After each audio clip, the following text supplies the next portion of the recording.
जय श्री कृष्णा दोस्तों, राधे राधे। आप सभी का अपने चैनल में बहुत बहुत स्वागत है। आज हम सभी भक्तजन प्रदोष व्रत की कथा सुनेंगे। प्रदोष में शिव पूजन की अवहेलना से क्या दोष होता है, इसको जानेंगे एक कथा के माध्यम से, जिसे स्कंद पुराण में सूत जी महाराज ने बताया है। तो आइए कथा को प्रारंभ करते हुए प्रदोष व्रत की ये शुभ कथा को शुरू करते हैं। तो श्रद्धा और भक्ति पूर्वक इस कथा का श्रवण जरूर करिएगा। बोलिए भगवान शंकर की जय हो। महाराज सूत जी कहते हैं, त्रयोदशी तिथि में सायंकाल प्रदोष कहा गया है। प्रदोष के समय महादेव जी कैलाश पर्वत की रजत भवन में नृत्य करते हैं और देवता उनके गुणों का सत्वन करते हैं।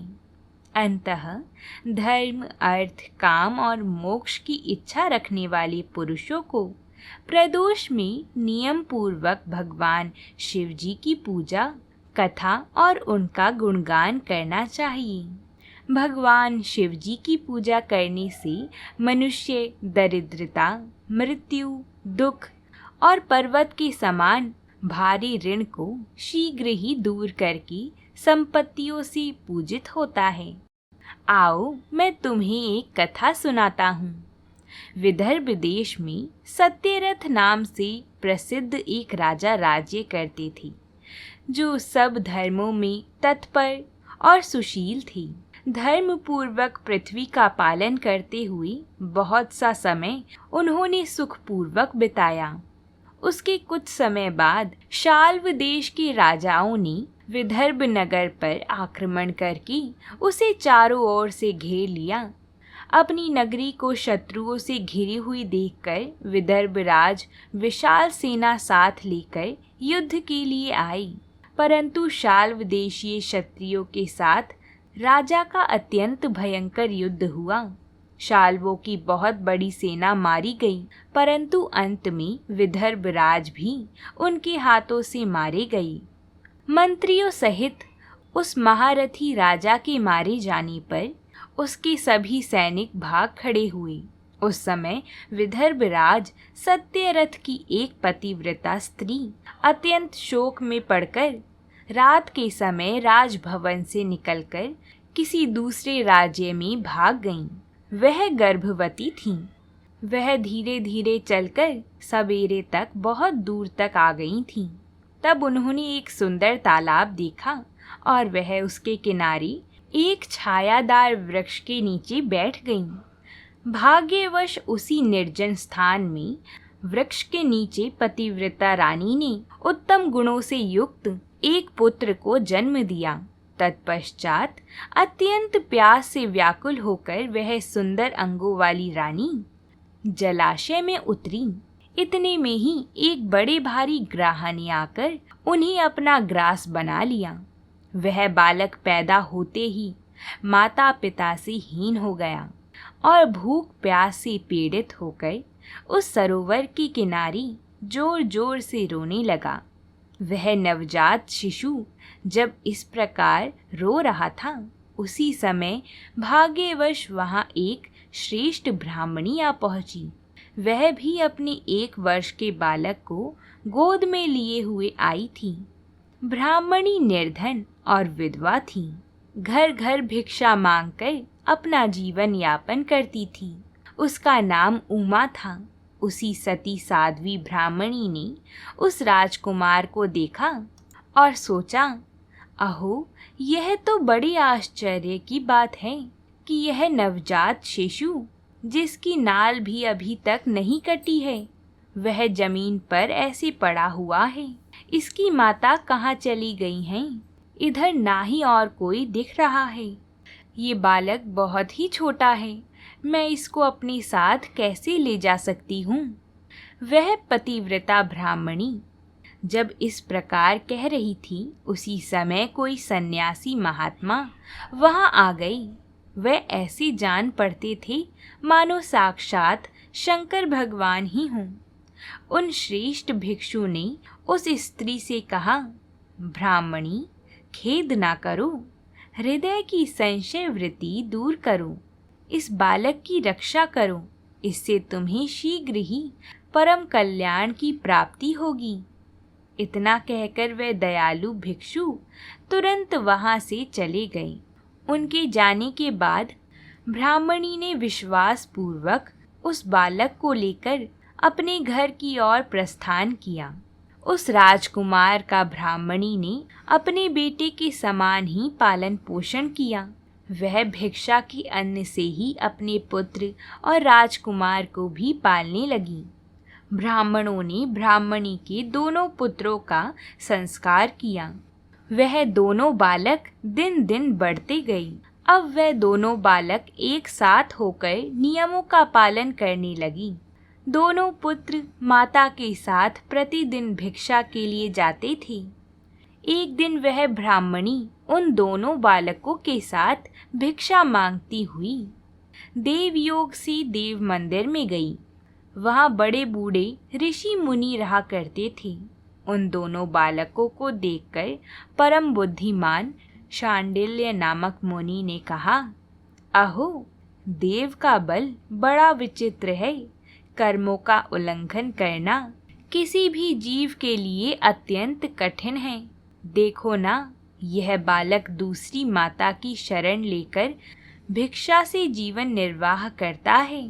इस ब्राह्मणी को ही श्रेष्ठ माता के रूप में पाकर ब्राह्मण बालक के साथ ब्राह्मण भाव को प्राप्त हो गया है। शांडिल्य मुनि का यह वचन सुनकर ब्राह्मणी को बड़ा विस्मय हुआ। उन्होंने भरी सभा में मुनि को प्रणाम करके पूछा, ब्राह्मण, एक सन्यासी के कहने से ही मैं इस बालक को अपने घर ले आई हूँ। यद्यपि अभी तक इसके कुल का पता नहीं लगा, फिर भी मैं इसका अपने पुत्र की भांति ही पालन पोषण करती हूँ। आप ज्ञान के नेत्रों से देखते हैं। अंततः आपसे मैं यह जानना चाहती हूँ कि यह बालक कौन है और इसके माता पिता कौन हैं। तब मुनि बोले, यह विदर्भ देश के राजा का पुत्र है। इतना कहकर मुनि ने उस बालक के पिता के युद्ध में मारे जाने का और उसकी माता के ग्राह द्वारा ग्रस्त होने का सब समाचार पूर्ण रूप से बतलाया। यह सुनकर ब्राह्मणी को और भी आश्चर्य हुआ। अंततः उसने फिर प्रश्न किया, महामुनि, वह राजा संपूर्ण भोगों को छोड़कर युद्ध में क्यों मरे और इस बालक को दरिद्रता कैसे प्राप्त हुई? अब दरिद्रता को पूरी तरह नष्ट करके यह पुनः राज्य कैसे प्राप्त करेगा? मेरा यह पुत्र भी भिक्षा अन्न से ही जीवन निर्वाह करता है। अंततः इसको भी दरिद्रता के निवारण का उपाय बताएं। तब शांडिल्य ऋषि ने कहा, इस राजकुमार के पिता विदर्भ राज पूर्व जन्म में पांड्य देश के श्रेष्ठ राजा थे। वे सब धर्मों के ज्ञाता थे और संपूर्ण पृथ्वी का धर्म पूर्वक पालन करते थे। एक दिन प्रदोष काल में राजा भगवान शंकर का पूजन कर रहे थे और बड़ी भक्ति से त्रिलोकीनाथ महादेव जी की आराधना में संलग्न थे। उसी समय नगर में सब और बड़ा भारी कोलाहल मचा। वह शोर सुनकर राजा ने बीच में ही भगवान शंकर की पूजा को रोक दिया और पूजा को छोड़कर राजभवन से बाहर निकल गई। इसी समय राजा का महाबली मंत्री शत्रु को पकड़कर उनके समीप ले आया। वह शत्रु पांड्य राज का ही सामंत था। उसे देखकर राजा ने क्रोधपूर्वक उसका मस्तक कटवा दिया। शिव पूजा को छोड़कर नियम को समाप्त किए बिना ही राजा ने रात में भोजन भी कर लिया। इसी प्रकार राजकुमार भी प्रदोष काल में शिवजी की पूजा किए बिना ही भोजन करके सो गया। वही राजा दूसरे जन्म में विदर्भ राज हुआ। शिवजी की पूजा में विघ्न होने के कारण शत्रुओं ने उसको सुख भोग के बीच में ही मार डाला। पूर्व जन्म में जो उसका पुत्र था वही इस जन्म में भी हुआ। शिव जी की पूजा का उल्लंघन करने के कारण यह दरिद्रता को प्राप्त हुआ है। उसकी माता ने पूर्व जन्म में छल से अपनी सौतन को मार डाला था। उस महान पाप के कारण ही वह इस जन्म में ग्राह के द्वारा मारी गई। मैं सत्य कहता हूँ, परलोक में हित की बात कहता हूँ। इस भयंकर संसार को प्राप्त हुए इन जीवों को हमेशा प्रभु के चरणों की सेवा करनी चाहिए। जो प्रदोष काल में अनन्यचित होकर परमेश्वर के चरणों में पूजा करते हैं, वह इसी संसार में सदा बढ़ने वाली धन धान्य, स्त्री पुत्र, सौभाग्य और संपत्ति के द्वारा सबसे बढ़कर होते हैं। ब्राह्मणी, यह तुम्हारा पुत्र पूर्व जन्म में उत्तम ब्राह्मण था। इसने सारी आयु केवल दान लेने में बिताई है, यज्ञ आदि सत्कर्म नहीं किए हैं, इसलिए यह दरिद्रता को प्राप्त हुआ है। उस दोष का निवारण करने के लिए यह भगवान शंकर की शरण में जाए। यह शिवजी की पूजा करके अपने सभी महापापों का नाश कर सकते हैं। यदि ये दोनों बालक इसी प्रकार भगवान शंकर का पूजन प्रत्येक प्रदोष के दिन करते रहें तो वर्ष भर के भीतर ही इन्हें उत्तम सिद्धि की प्राप्ति होगी। मुनि का यह वचन सुनकर उस ब्राह्मणी ने दोनों बालकों के साथ मुनि के चरणों में प्रणाम किया और इस प्रकार कहा, भगवन, आज मैं आपकी दर्शन मात्र से कृतार्थ हो गई। ये दोनों बालक आज से आपकी शरण में हैं। ब्राह्मण, यह मेरा पुत्र है, इसका नाम सुचिव्रत है, और यह राजकुमार जिसका नाम मैंने धर्मगुप्त रखा है। ये दोनों बालक और मैं सभी आपके चरणों के दास हैं। इस घोर दरिद्रता में गिरे हुए हम सब का आप उद्धार कीजिए। इस प्रकार शरण में आई हुई ब्राह्मणी को अमृत के समान मधुर वचनों द्वारा मुनि ने उसके दोनों बालकों को भगवान शंकर की आराधना की मंत्र विद्या का उपदेश दिया। तत्पश्चात दोनों बालक और ब्राह्मणी मुनि की आज्ञा लेकर वहाँ से चले गए। मुनिवर के उपदेश अनुसार दोनों बालक प्रत्येक प्रदोष व्रत के दिन पार्वती वल्लभ शिव की आराधना करने लगीं। इस प्रकार शिव पूजा करते हुए द्विज कुमार और राजकुमार के 4 महीने सुखपूर्वक बीत गए। एक दिन द्विज कुमार राजकुमार को साथ लिए बिना ही नदी के तट पर स्नान करने के लिए गए और वहाँ मौज से देर तक इधर उधर घूमते रहे। वहाँ झरने के जल के नीचे एक बड़ा भारी खजाने का कलश चमक रहा था, जिस पर ब्राह्मण कुमार की दृष्टि पड़ी। उसे देखकर वह हर्ष से भर गया और वह उसे देवता के प्रसाद में प्राप्त हुआ मानकर सिर पर लेकर घर को चल दिया। घर के भीतर उस घड़े को रखकर माता से कहा, माँ, यह भगवान शंकर का प्रसाद तो देखो।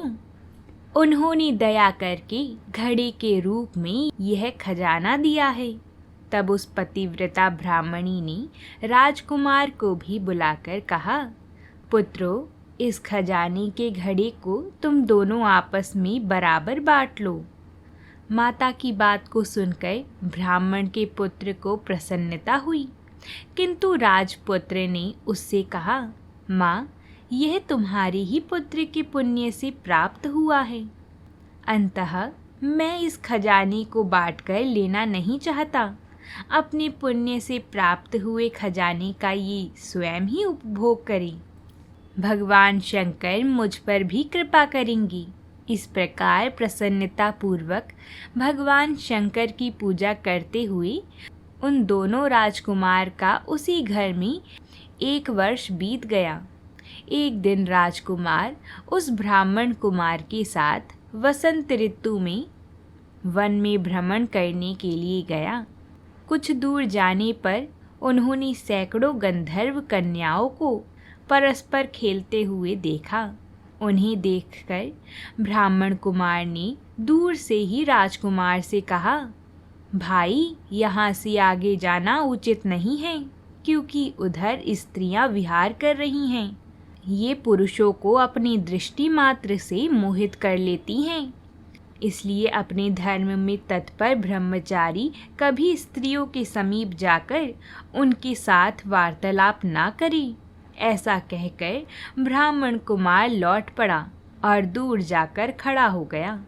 किंतु राजकुमार अकेला ही निर्भय होकर स्त्रियों की उस क्रीड़ा स्थली पर चला गया। उन गंधर्व कन्याओं में से एक ने राजकुमार की ओर देखा और वह मन ही मन कुछ विचार करने लगी। तभी उसने अपनी सखियों से कहा, सहेलियों, यहाँ से थोड़ी ही दूर पर एक उत्तम वन है, जहाँ विचित्र चंपा, अशोक, पुनाग और वकुल आदि वृक्ष खिले हुए हैं। वहाँ जाकर तुम सब लोग फूल तोड़ो, तब तक मैं यहीं बैठी हूँ। उसके इस प्रकार आदेश पर सखियां वन के भीतर चली गईं और वह गंधर्व कन्या राजकुमार पर दृष्टि लगाई वहीं खड़ी रही। गंधर्व कन्या अपने पास आए हुए राजकुमार को बैठने के लिए कोमल आसन देती है और पूछती है, तुम कौन हो, किस देश से आए हो और किसके पुत्र हो? इस प्रकार पूछने पर राजकुमार अपना पूरा परिचय बतलाता है कि वह विदर्भ राज का पुत्र है। इसी प्रकार राजकुमार भी गंधर्व कन्या से पूछता है, सुंदरी, तुम कौन हो और तुम यहाँ क्या कर रही हो? गंधर्व कन्या कहती है, महाराज कुमार एक द्रविक नामक गंधर्व हैं, जो समस्त गंधर्व कुल के अगुआ माने जाते हैं। मैं उन्हीं की पुत्री हूँ और मेरा नाम अंशुमति है। सब सखियों को छोड़कर मैं यहाँ अकेली हूँ। वह दोनों आपस में बहुत खुश थीं। तभी गंधर्व कुमारी ने शीघ्र ही अपने गले से मोती का हार निकालकर प्रेम पूर्वक राजकुमार को भेंट किया। उस अद्भुत हार को देखकर राजकुमार ने पूछा, सुंदरी, मैं एक बात कहता हूँ, मैं राज्यहीन हूँ और निर्धन भी। तुम मेरी प्रिया कैसे होना चाहती हो? मूर्ख स्त्री की भांति पिता की आज्ञा का उल्लंघन करके अपनी इच्छा के अनुसार आचरण क्यों करती हो? यह सुनकर गंधर्व कन्या ने कहा, प्रियतम, आपका कहना ठीक है। मैं पिता की आज्ञा के विरुद्ध नहीं करूँगी।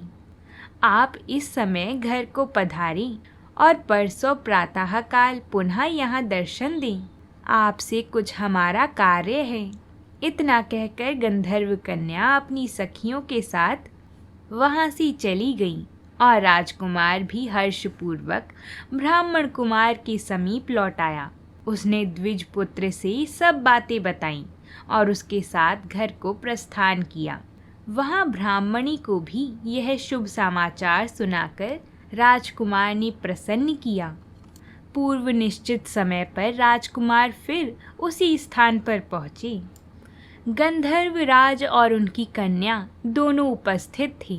गंधर्व राज ने वहां आए हुए दोनों कुमारों का अभिनंदन किया और सुंदर आसन पर बिठाकर राजपुत्र से कहा, विदर्भ राजकुमार, मैं कल कैलाश पर्वत पर गया था। वहां मैंने पार्वती जी के साथ महादेव जी के दर्शन किए। देवेश्वर भगवान शिव करुणा रूपी अमृत के सागर हैं। उन्होंने मुझे बुलाकर सब देवताओं के समीप इस प्रकार कहा, पृथ्वी तल पर धर्मगुप्त नाम से प्रसिद्ध एक राजकुमार है, जो इस समय अकिंचन है। उसका राज्य छिन गया है।